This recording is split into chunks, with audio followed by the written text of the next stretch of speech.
Muito bem, o portal Governador Celso Ramos, hoje para mais um podcast com ela, que já esteve aqui no portal, em áudio e agora ao vivo e a cores, né? Para quem ainda não conhece, a Thelma Vitorino, né? E psicóloga, inclusive no último assunto a gente falou sobre ansiedade, né? Naquele decorrer da pandemia. E foi muito bacana, muitas pessoas não conheciam, algumas pessoas já conheciam, a Thelma, mas muitas pessoas não conheciam. E nos cobraram bastante, tanto que eu, passei trabalho para trazer ela aqui no podcast hoje, mas ela atendeu gentilmente ao convite e está aqui marcando presença ao vivo e a cores para conversar sobre esse assunto tão importante que, bom, Thelma, em primeiro lugar, obrigado por estar aqui. Como é que vai? Tá tudo bem? Tudo certo. Tudo certo? Bem. Correria? Bastante, né? Você me falou ainda há pouco, até inclusive, a temporada em Governador Celso Ramos foi fora da curva, né? Muito. Esse ano a gente teve um nível de visitas enorme, né? Pois é. Bastante. Movimentou bastante os comércios locais, isso foi bom, né? Para gerar economia para o município. Bom, e a psicologia tem a ver com tudo isso, né? Tudo, com na tudo, verdade. Não tem como fugir. Aonde tem ser humano, a gente tem trabalho, né? Tem psicologia, né? Exatamente. Então, e é justamente por isso que ela está aqui hoje no Portal Governador, como eu falei, esse assunto tão importante. Algumas pessoas até ousam dizer que quem está mais afinado com a psicologia sai na frente, sai com muita vantagem na frente sobre todos os aspectos, né? Porque daí passa a se conhecer, a conhecer o outro melhor. Não sei se é impressão minha, Thelma, mas parece que as pessoas estão procurando mais a ajuda psicóloga, né? De fato, essa informação confere? Sim. Eu acho que é muito isso sim, Alex. Primeiro, oi pessoal, e um prazer de novo estar aqui novamente. Obrigada pelo convite, Alex. Eu acho que essa busca pelo psicólogo, na verdade, ela sempre aconteceu, mas hoje ela está de uma forma um pouco mais aberta, né? Com menos tabu, como já teve. Havia muito preconceito ainda, né? Demais, né? Justamente por achar que o psicólogo e também psiquiatra, que é um parceiro muito nosso de trabalho, vai tratar somente de pessoas que tenham graves transtornos, né? Ou questões muito grandes já instaladas e grandes prejuízos, né? Quando, na verdade, não necessariamente a gente precisa ter algo já acontecendo grave para a gente buscar por uma ajuda. A gente pode, inclusive, pensar na promoção, na prevenção disso, quando a gente busca um psicólogo, né? É verdade. Inclusive, até transportando para outras profissões, mas o odontólogo, por exemplo, o dentista, bate muito nessa tecla, né? Exatamente. É outra profissão que trabalha já Deixa o muito dente, com essa prevenção. Prevenção. Acho que o trabalho preventivo é muito mais importante do que o posterior, né? Exatamente. E deveria até ser muito mais investido nessa promoção, essa prevenção, para que a gente não chegue em assuntos tão caóticos, né? Então vai perder o dente se podia se precaver, né? Exatamente. E vai perder a estribeira se podia, né? Olhar antes, né? E se ponderar ou avançar quando necessário, né? Sim. Isso é bem isso. A psicologia tem muito a ver com esse filtro, né? A gente costuma dizer, quando alguém é mais polido, assim, isso tem a ver ou não necessariamente. Pessoa Eu acho que sim, Alex. Eu acho que faz sentido isso, porque a pessoa que tem um mecanismo mais sensato para algumas conta até coisas... 10, por exemplo, em algumas situações. Conta até 10. Eu acho que a gente pode pensar que é uma pessoa que é menos passível de riscos, né? E isso é interessante. Claro que também, se a gente polarizar isso e a pessoa for extremamente passiva, ela também não avança em situações que ela precisaria ser um pouco mais dinâmica, né? É verdade. Então, sempre ainda é mais recomendado que a gente tenha equilíbrio, né, nas nossas decisões, nos nossos lugares, né? É verdade. Eu tenho um amigo, inclusive, que ele fez um concurso público para a Polícia Militar, se não me engano. E quando ele foi fazer a entrevista com o psicólogo lá, chegaram à conclusão lá de que ele era calmo demais, parece. Alguma coisa nesse sentido, né? Que precisava de um certo nível de agressividade para executar aquela profissão. Proatividade, né? Exatamente. Algumas profissões, elas pedem, né? E ele se preparou para mostrar, se preparou afinco assim, para mostrar que era uma pessoa extremamente calma e não foi o que eles foi queriam, completamente diferente. Sim, que daí era um outro perfil, sim. Uhum. Bom, Thelma, a ansiedade costuma ser, eu acho que o carro-chefe, né, eu acho, da psicologia, né, nos consultórios, ou não exatamente? Acho que sim, acho que muita coisa gira em torno de sintomas ansiógenos, sim, muita coisa.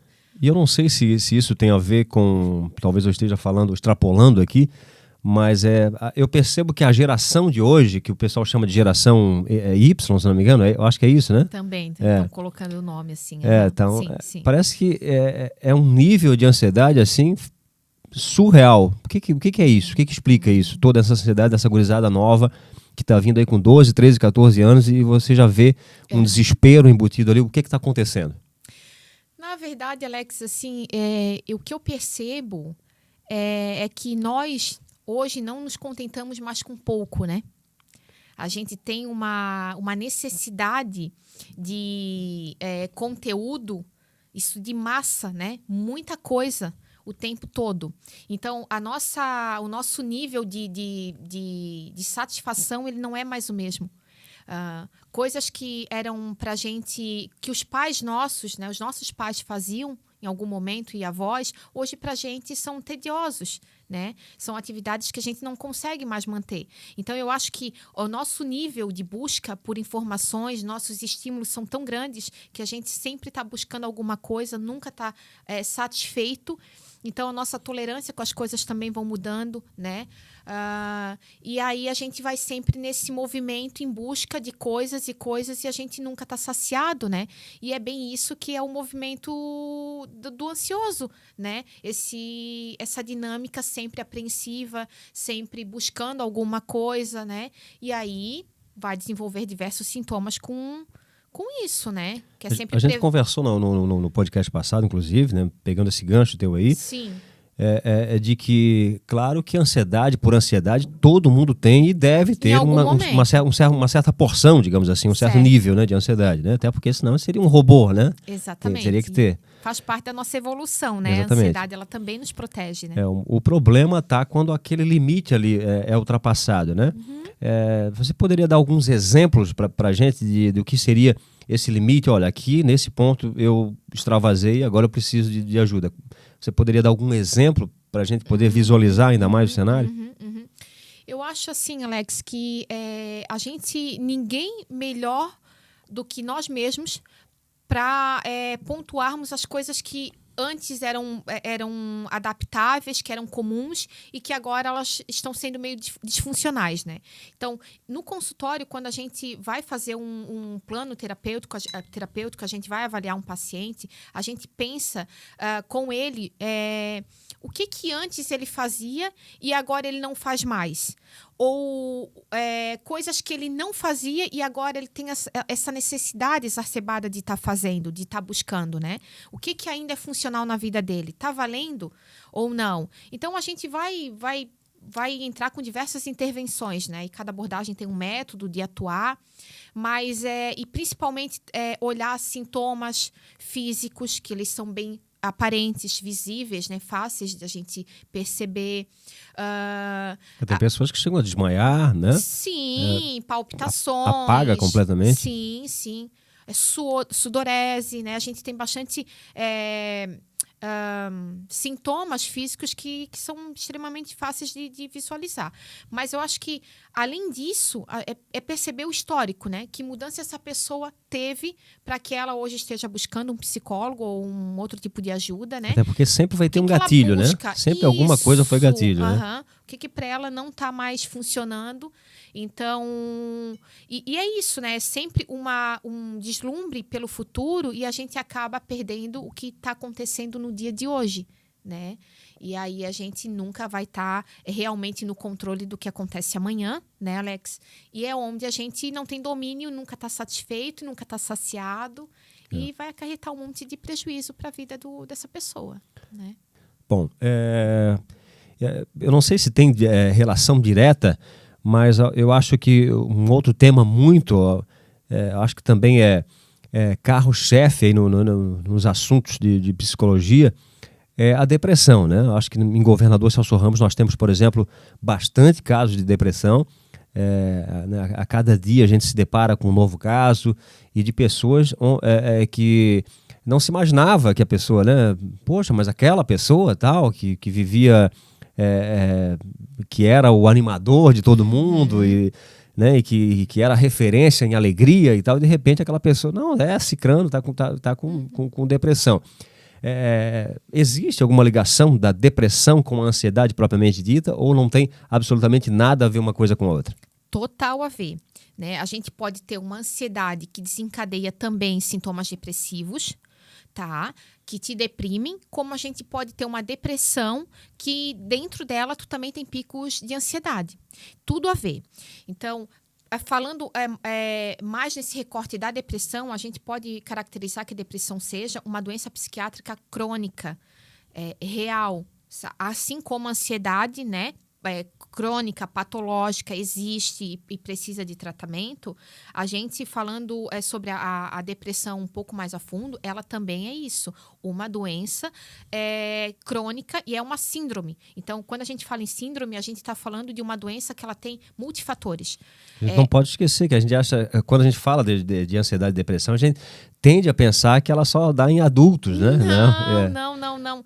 Claro que é muito mais nítido a gente perceber em adultos, exatamente, porque a gente tem um grau de exigência nas coisas, então a gente consegue perceber que aquela pessoa não está mais tão atuante naquele papel, e aí é mais fácil notar. Mas a gente, claro que nós temos crianças, né? Infelizmente já temos crianças, adolescentes num nível enorme, né, de quadros depressivos.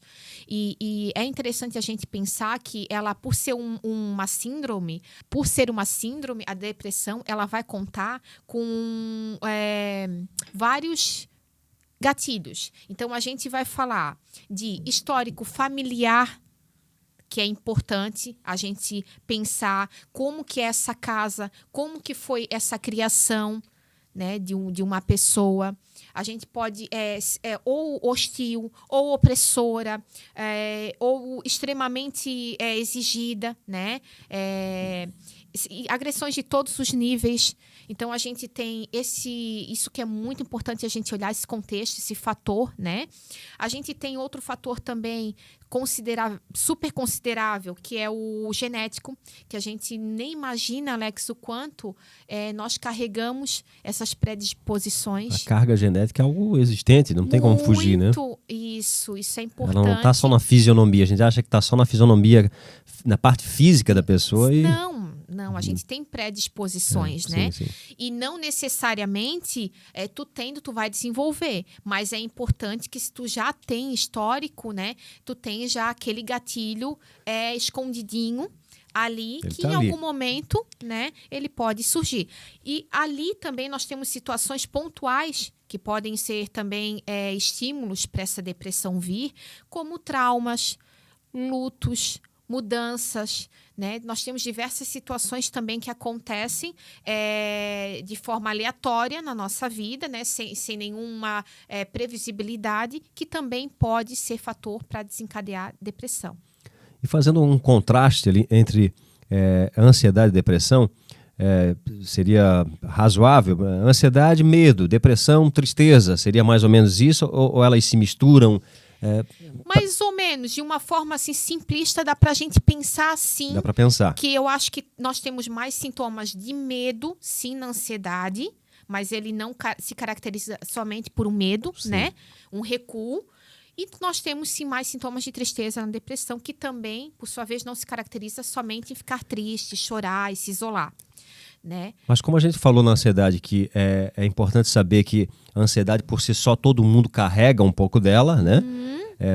E o nível dela é que vai determinar, né, se aquilo é maléfico ou benéfico, né? Certo. Benéfico no sentido de, por exemplo, o medo, dentro do ponto de vista, por exemplo, né, da sociologia, o medo é o que nos protege, exatamente, né? Você não coloca a mão no fogo, tem medo de se queimar, enfim, né? Exatamente. E quando aquele medo passa daquele limite, aí a gente acaba caracterizando, opa, isso aqui passa a ser uma ansiedade, né? Mas no caso da depressão, eu poderia fazer essa mesma analogia ou não necessariamente? Um pouquinho de depressão, digamos assim, olha, um pouquinho de depressão é normal, todo mundo tem, ou não posso entrar nessa linha? Então, eu não sei, Alex, eu não sei, teria que pensar mais sobre isso, mas eu acho que uma pessoa que tem picos de mania, né, que é o que a gente chama assim de pessoas que têm muita euforia, a gente poderia dizer assim que é uma pessoa que Tá. Um pouquinho de depressão, né? Que se ela fosse um pouquinho mais calma. Mas eu acho que não dá pra gente brincar com Não dá isso. pra se brincar nem a ponto de querer... Não. isso Eu aqui é acho pouquinho, normal. Não, né? É até importante quando uma pessoa é assim, extremamente... Espera aí. Eu poderia dizer que, por exemplo, na depressão tem tristeza, mas na tristeza não tem depressão. Seria mais ou menos isso. É possível eu estar triste hoje, eu vou chorar, eu vou sofrer, eu vou isso e aquilo, por qualquer que seja o problema que tenha acontecido, mas isso não é depressão propriamente dita. Mas Então, a depressão carrega, sim, uma parcela mais profunda de tristeza. Sim, que tu fica mais introvertido, sim. Assim, Alex, a depressão, o que acontece? Às vezes a gente vulgariza até a depressão, como a gente também faz com a ansiedade, que é quando a gente percebe que toda tristeza, ela é uma depressão. Tu pode estar, sim, deprimida, né? Tu pode ter sintomas depressivos, mas não necessariamente tu tá com um transtorno, né? De depressão e precisa, sim, se medicar e buscar uma terapia e algo muito imediato. É importante tu olhar como que é essa frequência, se ela acontece com frequência, né? E quando ela acontece, como que como que ela chega? Qual é a intensidade dela? Então, percebi que tu bate muito nessa tecla da frequência, né? É mais ou menos por aí o termo, a referência que a gente tem para saber, né? Eu chorei essa semana, na terça-feira, por exemplo, aconteceu algo, chorei muito e tal e tal. Opa, mas se eu chorei na terça, na quarta, na quinta, na sexta... Claro, não necessariamente nesses dias, né, preditos aqui, mas digamos que a frequência vai determinar se aquilo é grave ou não, né? Sim.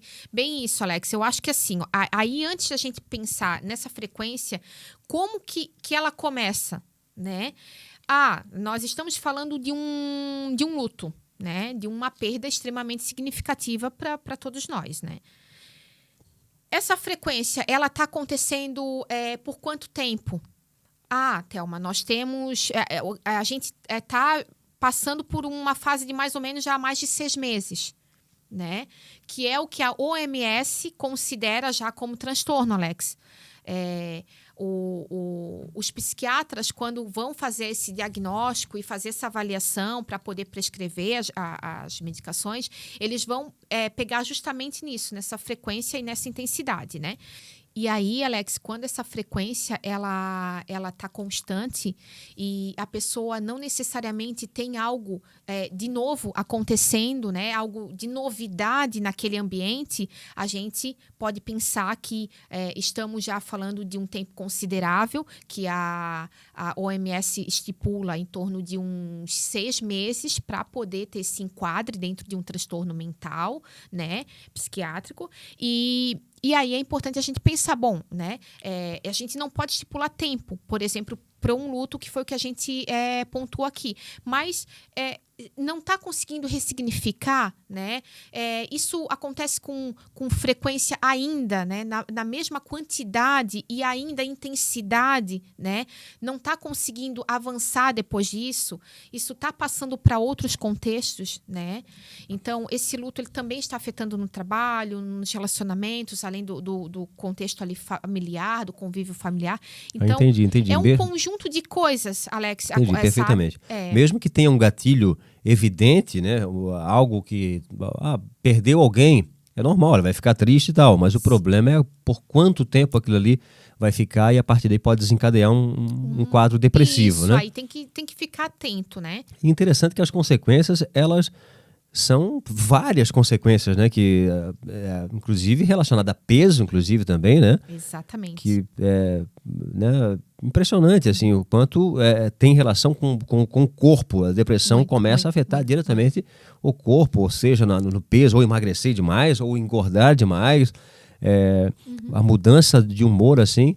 Fala um pouco disso pra gente entender. Sim, até isso é uma coisa que eu ia pontuar agora, o quanto a depressão, ela mexe com esses hormônios, né? Sim, pois é. Que vão desencadear essa alteração química. Sim.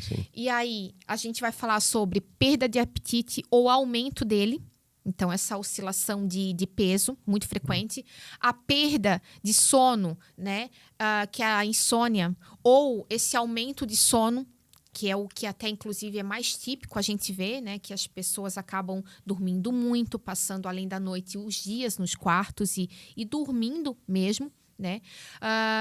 O desinteresse por atividades comuns também, Alex. O que eram pequenos prazeres não são mais, e outras necessidades, como escovar os dentes, tomar um banho, levar um filho para uma escola, né? Necessidades pontuais também não conseguem mais ser atendidas. Então, assim, e isso vai limitando essa pessoa ao convívio social. Então, ela vai perdendo até a habilidade social com outras pessoas, né? Sim. Bom, e no caso, você foi falando assim, eu já fui aqui imaginando, enfim, são inúmeros pontos, assim, né? Mas no caso da criança, por exemplo, é ainda mais complexo, né? Porque como você vai detectar né, essa situação, principalmente na fase inicial, né? É claro que depois de um certo ponto já percebe que a criança está ali, não quer fazer mais nada, enfim e tal. Mas na fase inicial, como é que tu vai perceber isso numa criança? Então, assim, quando a gente fala de diagnósticos de criança, né, ou hipóteses diagnósticas, que é o que a gente mais costuma falar, para a gente não fechar um diagnóstico com criança, sempre, a gente perceber isso mesmo que eu venho te falando com adultos, mas no âmbito da criança, naquele mundinho ali. Qual é o mundo da criança? É a casa, né? É a escola e talvez um contato com um amiguinho fora dali, uma outra casa, um outro lugar secundário, uma casa de uma avó, de um parente. O próprio professor da criança vai ter também, uma base, né, do que... Sim, dá para a gente, né, ter orientações com ele também, como está o desempenho dessa criança.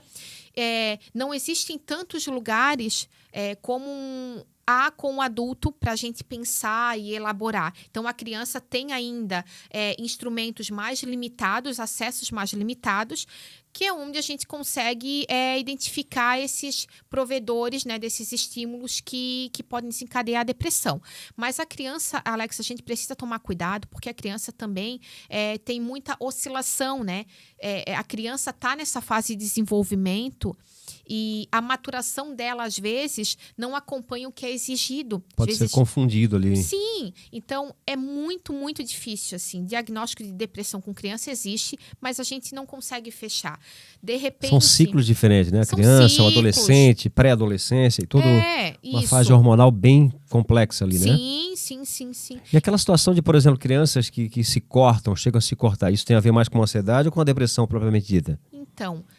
Então, Alex, como eu te falei, não existe um caminho único para a gente pensar, né? Esse adolescente, ele pode sim estar deprimido nesse momento, mas antes ter tido gatilhos de muita ansiedade, de muita exigência, muita cobrança, né? Como também ele pode ter desenvolvido primeiro essa depressão, né? E aí a gente pode falar a gente pode falar da baixa autoestima dele, da falta de estímulo dele também, né? Desse ambiente hostil que eu te falei há pouco, né? O quanto é importante a gente estar num lugar sadio para o desenvolvimento das nossas crianças, adolescentes. E aí, a partir disso, ele vai desenvolver, sim, um quadro de ansiedade. Então, assim, é um pouco de tudo, porque um pode estar dentro do outro. Não necessariamente um pode vir primeiro, isso pode ser relativo, né? Não, pode sim, né? A gente tem um quadro mais forte, que é o primário, mas ele é muito possível que desencadeie o outro. Né? Não, sim, mas eu achei que a ansiedade poderia sempre vir primeiro do que uma depressão, mas não necessariamente. Obviamente que não. Necessariamente, não. Sim. Tá, e quando a gente percebe, né, que alguém está aí aparentando aí os sintomas da depressão, o que a gente pode fazer? Qual o primeiro passo a fazer para ajudar essa pessoa? Porque a gente sabe que partir dela é complicado. Às vezes pode eventualmente acontecer, né, da própria pessoa buscar ajuda, mas normalmente acredito eu que a ajuda vem de terceiros, né? Sim. E o que a gente pode fazer? Estou percebendo que um amigo está com alguns problemas, e o que eu posso fazer? É complexo, não é fácil, mas o que eu posso fazer? Então, Alex, eu acho que assim, a gente tem um nível gigantesco de depressões já diagnosticada, né? Estima-se mais ou menos que em torno de 300 milhões de pessoas no mundo tenham o transtorno. E acho que, assim, se a gente não teve esse contato com alguém ainda, até o momento a gente vai ter, sabe? É quase que impossível. E como eles se representam de várias maneiras, né? Tem vários sintomas, às vezes se confunde um pouco, né? Até a gente perceber. Ou a gente não pegou aquela pessoa naquele pico grave, né? Porque nós temos até, inclusive, classificações dessa depressão. A gente tem a moderada, a gente tem a leve, a gente tem a grave, né? Que são essas intensidades e frequências que elas aumentam. Eu não sabia que existia uma classificação. Nós temos. Esqueci. Interessante, eu não sabia que tinham as classificações da depressão, então. Como no autismo, por exemplo, a gente sabe que tem as classificações, mas na depressão não sabia que tinha. Nós temos, sim, a depressão leve, a moderada e a grave, que ela vai falar justamente disso, dessa quantidade e da intensidade que ela acontece, né? E aí, quando a gente está com esses sintomas depressivos leves, é um momento muito importante se a gente tem esse contato, sabe, Alex? Porque é um momento que a gente consegue chegar para essa pessoa e ela ainda está mais disponível emocionalmente para se deixar, né, alguém ajudar, deixar alguém chegar, se aproximar. Porque se passar do sintoma leve, ela vai se autobloquear, digamos assim, então, vai ser mais difícil. Isso, porque aí ela tem mais quadros de dependência emocional, de tristeza, né? De oscilação de humor, esses hormônios que a gente fala, né, que é ocitocina, noradrenalina, endorfina, dopamina, eles são quimicamente alterados, então a pessoa ela não tem mais condição mesmo fisiológica de enfrentamento.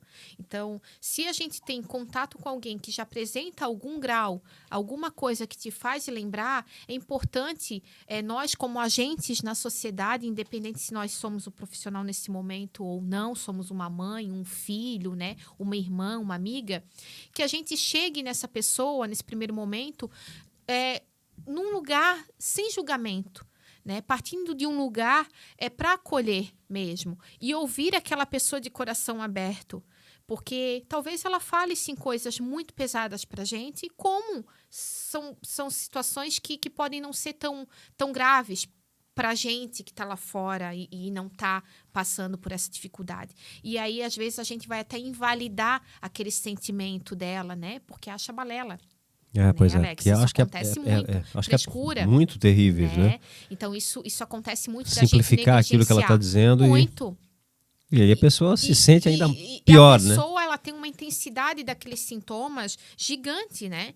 Então, aquilo para ela é o mundo acabando. Sim, e chega alguém dizendo, não, isso não é nada. Não é nada, né? Levanta da cama aí, é falta de tu trabalhar e pegar numa enxada que tá tudo certo, já resolve. E não é isso. Ela, além dela não ter recursos emocionais, ela tá alterada quimicamente. Por isso que é importante, quando a gente diagnosticar, a gente procurar, sim, uma ajuda psiquiátrica, porque é esse combo. Uma coisa não funciona sozinha. E é importante lembrar e frisar, inclusive, que as consequências, quando não cuidada, e simplificada por algumas pessoas de certo modo, as consequências vão, inclusive, a situações de suicídio, né? Por exemplo, né? Muitas pessoas, né, chegaram a ponto de tirar a própria vida. Né? Eu acho que e quando podiam ser ajudadas tranquilamente, né?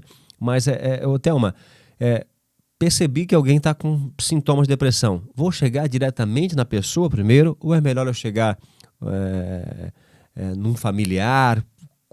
Qual é essa abordagem? Eu acho que é muito importante. Eu acho que nada mais delicado do que a abordagem, né? Seja para o que for a abordagem, aquele primeiro momento ali sempre é mais delicado. Como eu faço isso?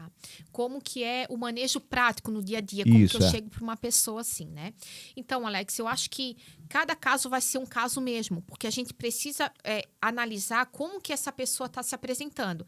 Ela ainda tem contato com alguém fora da família, né? Pode ser que tenha, pode ser que ainda tenha algum contato com um amigo, algum familiar fora ali daquele núcleo primário, né? Então, se ela tem, vamos chegar diretamente nela, se ela ainda tem essa disponibilidade, né, desse vínculo. melhor que seja com a pessoa. Se ela não tem, se ela já se bloqueou para o mundo, né? Socialmente ela está super reclusa, bom, então nós temos que acessar uma outra pessoa para depois acessar ela, né? E aí, assim, o trabalho que a gente tem que ter é muito de formiguinha mesmo. Sabe, Alex? É a gente pensar que se ele já tem dificuldade de interação ali, naquele meio, né, naquela metragem pequena, naquela casa, naquele convívio com poucas pessoas, imagine pegar aquela pessoa, né, colocar no colo e jogar ela para o mundo e vamos sair, e tu precisa conhecer gente, tu precisa interagir com gente, tu precisa voltar a estudar. A dificuldade dessa pessoa é gigante dela compartilhar algo com uma pessoa. Imagine com 10, imagine com né, sendo passível de julgamento pela rua que ela está andando. Então, assim, é um trabalho de formiguinha, doses homeopáticas mesmo, sabe? De acessar essa pessoa, né? E sempre se mostrar disponível. O que eu posso fazer por ti hoje? Tu tá precisando do que hoje? Né? Precisa que eu prepare uma comidinha para ti? É bem nessa linha mesmo da... Sim, acolher essa pessoa, mostrar que tu tá se importando com ela, né? Já escovou os dentes? Precisa de alguma ajuda? Tô indo na padaria, vamos comigo escolher aquilo que tu gosta pra gente fazer um café, tomar juntas, né? Então é assim. Não tem outro caminho, não assim tem. mesmo. A gente pensar em atividades do dia a dia, do cotidiano, que já estão comprometidas. Jamais ir naquela linha de sai, que é isso? Jamais, assim. Aí é tu colocar a pessoa na boca do leão e ela dali ela desenvolve até outras coisas, né? Síndrome do pânico, altera quadros de ansiedades, né, gravíssimos. Então, é um trabalho, assim, minucioso, né? Então, é isso, assim, ter esse cuidado de chegar na pessoa e sempre perguntar o que eu posso fazer para te ajudar hoje? Né? Empatia, né? Tem que ter empatia pura, né? Total, um trabalho pequeno, mas assim, valioso, é uma construção forte, né? E aí, se a gente vê em algum momento que ela tá mais disponível para abrir, indica ela, quem sabe até ir junto, né, a um profissional, que aí a gente vai ter um pouco mais de... Então, você falou ali em doses homeopáticas, né? E a gente sabe de situações que o profissional, no teu caso, por exemplo, precisa intervir ali, né? Em qual situação isso acontece? Olha, isso aqui vai precisar de medicamento, porque já fugiu do controle, né? Enfim, qual é essa situação? Então, Alex, isso é uma pergunta bem importante, porque às vezes até o paciente tem que ser medicado antes de vir para a gente. Olha só. Porque às vezes ele está num grau de ansiedade ou de depressão tão grave que ele não tem mais organização cognitiva mesmo para a gente ter uma troca. Sim. Então, ele precisa ser medicado, sim, né? E às vezes, e muitas vezes também, Alex, quando a gente fala de um sistema público, o nosso primeiro acesso é num clínico geral e num psiquiatra, né? E aí, quando ele é bem medicado, né, bem diagnosticado, quando ele chega para o psicólogo, ele já vem com uma organização. Aí ele vem com uma organização com esses neurotransmissores já equilibrados e facilita que ele mesmo consiga ter um processo de perceber esses estímulos, esses gatilhos, né? E de ser mais ativo, proativo no processo dele de tratamento. Então acontece de situações de chegar para ti e você gente dizer, não conseguir... olha, Exatamente. Isso primeiro precisa lá, porque depois tu aqui. não consegue absorver nada daquilo que a gente vai falar aqui.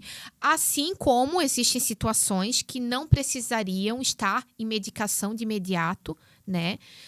E às vezes são, infelizmente, medicadas sem uma necessidade ou sobredosagem também, que acontece muito, né? E aí a gente precisa fazer uma dessensibilização disso, pedir que ele retorne ao psiquiatra para que ele regule isso, para que a gente consiga ter um trabalho, porque de repente foi excessivo, né, aquela medicação. Então, assim, é tudo muito personalizado. Não existe um protocolo, sabe? E uma outra coisa bem importante, Alex, a gente pensar Quando esse paciente depressivo, quando essa pessoa depressiva, ela, como na maioria das vezes, ela não tem recursos internos para sair desse quadro, né? E por isso é importante que a família esteja sempre atenta, né, a esse estado emocional já desregulado, esse desinteresse por coisas que antes eram super prazerosas.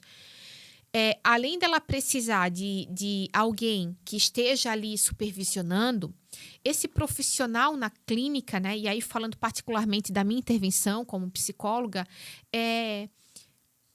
construir estímulos para esse paciente, né? E aí, de novo, passinho de formiga, para que esse paciente que talvez não tenha recursos internos acha que por ele não tem mais valia, não vale mais a pena continuar vivendo, né? Ou que tudo realmente vai dar errado, é a gente fazer esse paciente se apegar, então, a coisas externas, né? Tá, entendi. Sim, então a gente pode estar falando um exemplo de uma disso é a religião, eu ia dizer a religião, mas a religião tem um processo... Também, tem um resgate importante na religião, né? E aí, pensando na espiritualidade, para a gente abranger mais esse, né? E não ficar num recorte de religião, né? E a gente pensar que a espiritualidade, ela pode sim ajudar a gente, pode ser um resgate bem importante nesses quadros. E aí a gente pode pensar em filhos, né? A gente pode pensar em situações que aquela pessoa já planejou e tentar resgatar agora. Então, a gente pode construir outra rede de apoio, de recursos e dessa vez externos, né? Para que depois a pessoa, né? Para que depois ela desenvolva estímulos internos. Sim. Então, de repente, ela não quer sair dessa cama por ela. Não tem mais motivo. Mas aí, se a gente começa a fazer um trabalho com esse filho, né? Quem sabe pelo teu filho. O fator motivacional é muito importante, né? Sim, a gente constrói isso, sabe? Então, é importante assim. E depois a gente migra, né? Até porque quanta coisa, pegando esse gancho, né? Até quantas coisas a gente não faríamos por nós, mas acabamos fazendo pelos filhos ou por outras pessoas, né? Sim. Então, o fator motivacional, de fato, realmente... É isso aí. E o quadro da depressão é muito isso. A gente fica sem recurso interno, sem estímulo nenhum, né? É verdade. Então, a gente não vai se levantar por nós mesmos. Para que eu sair daqui? Para que eu preciso fazer isso? Para quê, né? Ela vai entrar nessa linha. Né? Mas aí, se a gente pode argumentar que o outro está te esperando, então, quem sabe, vamos fazer isso pelo outro. Né? O outro sente a tua falta. O teu filho precisa de ti. Verdade. Então, quando a gente coloca... E aí, depois, a gente precisa reverter isso, Alex, para não responsabilizar o outro, né? Sobre a minha felicidade. E aí, também eu caio em outra esfera. E aí, eu vou me frustrar e lidar com outro problema na frente. Esse balanço tem que ser muito bem controlado, Sim, né? mas nesse primeiro momento, para resgatar essa pessoa, né? Para ela ter esse primeiro suspiro, é importante a gente direcionar ela para algo ainda... possível na vida dela, e aí depois a gente... tocou num ponto interessante, o problema não pode ser invertido, né? Não. Daqui a pouco a felicidade sua é Beltrano. Opa, temos um problema... Exatamente. E outra coisa também importante para a gente estar falando é que até eu ouvi isso na rede social agora recentemente, e acho que deve estar todo mundo compartilhando esse vídeo. É um vídeo, acho que muito bonito e acho que casa muito bem com esse nosso tema, né? Tá rolando um vídeo bem legal. Eu até acessei pelo Instagram, mas deve estar exposto em outras plataformas, né? E traz a seguinte reflexão, né? O quanto a gente morreria por um filho, né? O quanto é fácil da gente falar isso, né? Quando a gente pensa assim, você morreria por um filho? Né? Alex, tu morreria pela tua filha? Né? Thelma, tu morreria pelo teu filho? Eu nem penso para falar. É automático, sim, né? Sim. Né?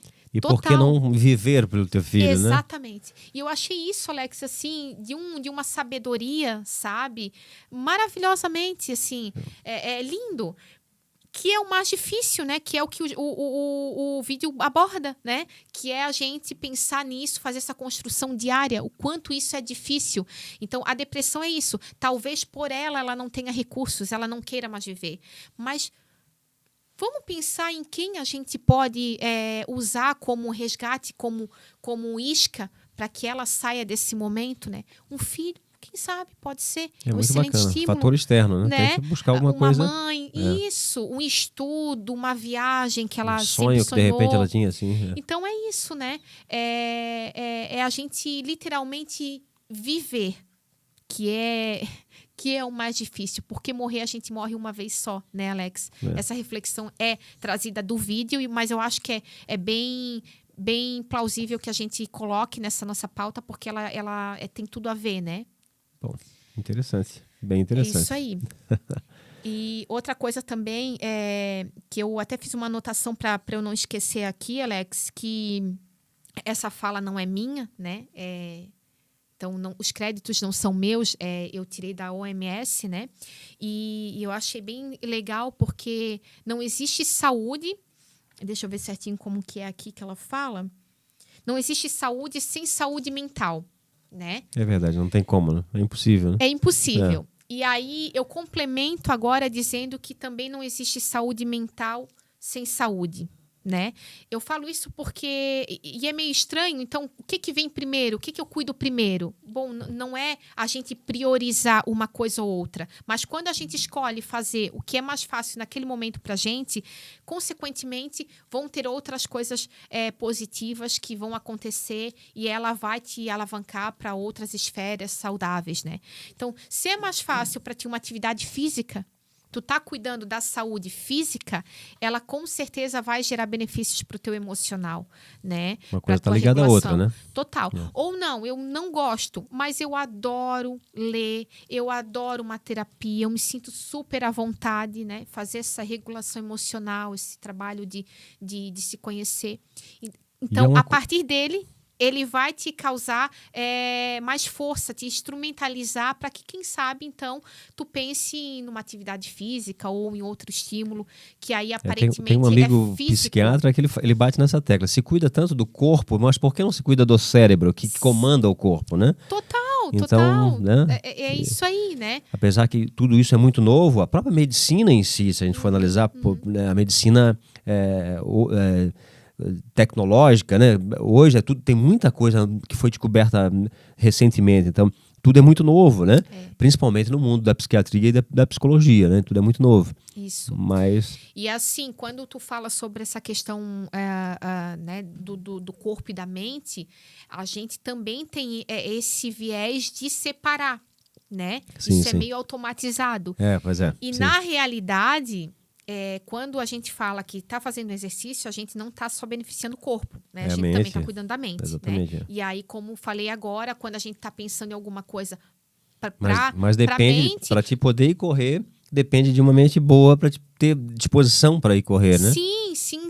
Mas então, é tudo muito em conjunto, né? Em conjunto, sim. Tu não consegue trabalhar uma coisa sozinha Não. sem estar beneficiando outra, sabe? Entendi. Então, por isso que, assim, depressão, ela é multifatorial, os sintomas, as causas, e o tratamento também é isso, é multidisciplinar. Então, a gente vai pensar em alimentação boa, em sono bom, regulado, em reguladores químicos, numa dosagem boa, que é a intervenção medicamentosa. A gente vai falar em vínculos saudáveis. Eu ia tocar aí na parte da alimentação. Tem a ver também a alimentação? Total. A alimentação é muito importante, né? Porque a alimentação, ela vai nutrir tua célula, que vai ter esse neurotransmissor. A gente entra naquela que a gente é o que come, não tem muito de... Muito, né? Nossa alimentação, dizem os nutricionistas que vão falar melhor, né? Sim. Que a nossa digestão é o nosso segundo cérebro, nosso, né? Algo assim. E eu acredito muito nisso. Então, a nossa alimentação, ela é muito importante, Ela participa muito, sem sombra de dúvida, né? Muito. Participa. Muito. Se a gente for perceber, tem certo alimento que dá mais sono, certo alimento que dá mais isso, né? E não poderia ser diferente na questão da depressão, não poderia ser diferente, né? Outra coisa agora tu me fez lembrar, Alex, também a exposição ao sol, né? Sim. A gente tem índices de países que tem exposição ao sol muito regrada, né? Minúscula, ou quase nenhuma, pouquíssimas vezes no ano. Porque ela é importante, mas também não pode ter o excesso, né? Não, mas sim, o excesso não, mas eu estava falando eu vou falar do contrário, que é essa pessoa que não se expõe muito a essa luz e ela também sofre. Então a gente vê países que não têm essa exposição frequente, né, à luz solar, o quanto essas pessoas são predispostas a desenvolverem depressão. Porque a questão da vitamina D, né, por exemplo, que a forma mais bem absorvida pelo nosso corpo é por via solar, né? Sim, e aí a gente percebe também inverno, né? Inverno é uma época que ela flora muito. Olha só. E aí eu acho que, né, tem tudo a ver com essa nossa falta de exposição ao sol, né? Por um tempo tão longo.